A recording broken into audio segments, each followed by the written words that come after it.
பயங்கரங்கள், கஷ்டங்கள், எதிர்பார்க்காத சம்பவங்கள், எதிர்பார்க்காத யுத்தங்கள், எதிர்பார்க்காத கஷ்டங்கள், எதிர்பார்க்காத போராட்டங்கள். ஆனால் இன்னும் நம்மளை கைவிடலை.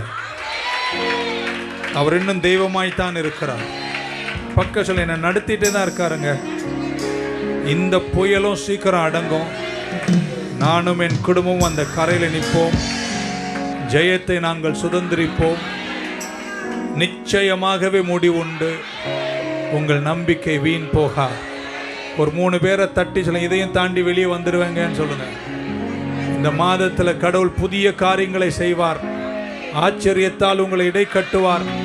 வெற்றி என உங்களை வழி நடத்துவார். உங்களுக்கே புரியாத விதத்தில் உங்கள் யுத்தங்கள் கர்த்தர் முடித்து வைப்பார். பழைய பாடலை பாடும். கோர பயங்கரமான புயலில் கொடிய அலையின் மத்தியில் காக்கும் கரம் கொண்டு மார்பில் சேர்த்தனைத்த அன்பை. ஆமேன்.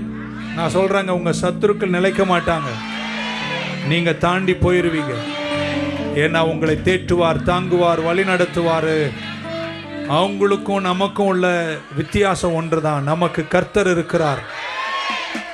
எலியாவுக்கு ரதங்கள் இல்லை, குதிரைகள் இல்லை, அவர்களுக்கு இருந்த வசதிகள் இல்லை. ஆனால் ஆமேன், எலியாவுக்கு இருந்த ஒன்றே ஒன்றுதான், கர்த்தருடைய கரம் எலியாவின் மேல் இருந்தது. இந்த கர்த்தர் கரம் உங்க மேல வந்து அமரும்.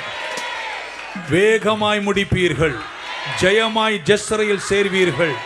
வெற்றியை சுதந்திரிப்பீர்கள். கர்த்தர் உங்களை கைவிடவே மாட்டார். அவர் சொன்னதை செய்யும் அளவும் உங்களை விட்டு விலகுவதும் இல்லை.